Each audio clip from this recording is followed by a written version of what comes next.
Ed is joined by John Nichols, Washington correspondent for The Nation magazine.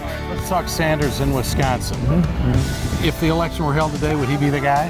He'd be very close. There was some polling that came out about a month ago that showed Bernie Sanders within 8-9 points of Hillary Clinton. That was before a lot of the energy that has come toward this campaign. So I would suspect that if you did a poll right now, you'd probably find him to be very close to even.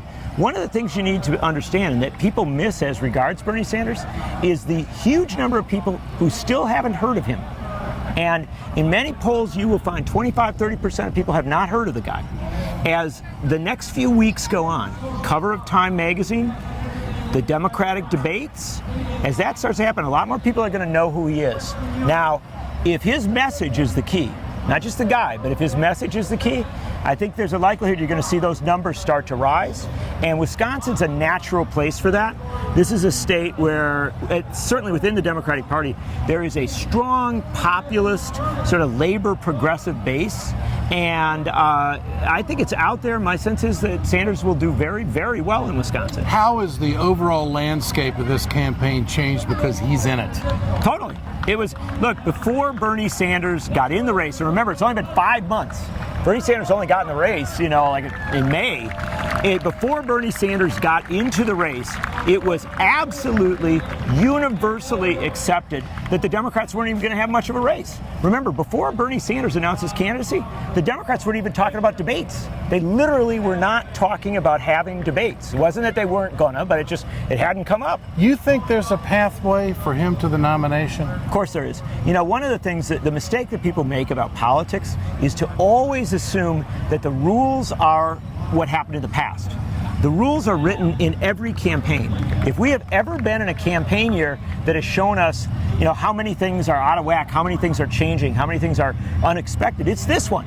Who would have thought that Donald Trump and Carly Fiorina would be major contenders for the Republican nomination? Things have blown up all over. And so the bottom line is throw away the old assumptions and start to think about what we're actually seeing on the ground right now. What we're seeing is strikingly strong poll numbers out of Iowa and New Hampshire, solid numbers now in places like South Carolina, national poll numbers getting pretty strong. We don't know where this race is going to go. We don't know if Joe Biden might get in and things like that. But the fact of the matter is the trajectory you're looking at now certainly has the possibility of an insurgent campaign coming, beyond just being an annoyance to the establishment to actually being something that upsets it. Is Bernie's campaign going to force Hillary to take positions she may not have wanted to take throughout this entire discussion? Absolutely. Trade, oil, subsidies, breaking up the banks, universal health care. This has been Bernie for years. Right. And Hillary, who has been a good progressive, has kind of skirted around the edges on these big issues. So is she going to have to move to get the nomination? She may have to, and that's healthy. Look, the bottom line of why you have nomination fights is so that the establishment of a political party doesn't impose a nominee who they've known for a long time, who dots all the I's and crosses the T's, but isn't in touch with the year that's in play. Now, at the very least, what Bernie Sanders' candidacy does, I think, in this cycle, is to say there's a set of issues you cannot avoid. You cannot avoid income inequality. You cannot avoid wage stagnation. Never came up in the Republican debate. Oh, climate change. The list is long. Well, Rubio was the denier of the night. Well, I know. But it's just the world is so different from what the Democrats are talking about and what the Republicans are talking about. But I think that ship's being driven by Bernie, isn't it? I think it is. I think that Hillary has been solid over the years on a lot of issues, but not as strong as Bernie and not as clear. And I would go so far as to say as a waffler, but he gave a little bit, has not been as dogmatic about the issues as Bernie is, which there seems to be an angst for that. There seems to be a hunger for it. Isn't there a fight for the heart and soul of the Democratic Party? Sure there is. And Right now? there always is a fight for the heart and soul of the Democratic Party, as there is for the heart and soul of the Republican Party. That's an important thing to say.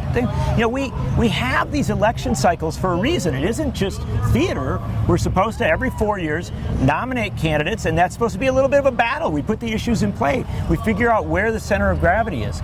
The fact of the matter is, the center of gravity has been in a more progressive place for quite a long time, but it has not been well articulated. Now, you don't have to pick on Hillary Clinton to state that reality. That reality extends far beyond any individual. That reality extends to a political system that has not taken in the aftermath of the economic collapse of 2008. Our economy crashed. We had massive unemployment. We had hundreds and hundreds of thousands of people losing their job every month. And we still have structural unemployment that is too high, particularly for African-American young men, for Hispanics, for all sorts of other folks. We've got these real problems in our country, and everybody knows it. Now the question is, how do we articulate first? You say, okay, this is a real problem. It ought to be an issue. I think that's what Bernie's doing right now. He's sort of making things issues that might not have been before. But then the next step is to say, what are you going to do about it? And for Hillary Clinton, in many ways, that's her great test. She has an opportunity to say, I'm for a $15 minimum wage because I believe a $15 minimum wage is required. Not an option, but it's required so that no mom or dad comes home from working, a long day and says to their kid, we don't have enough money to get you, your notebooks for school. John Nichols, always great to visit with you, brother. I'm so glad you're here.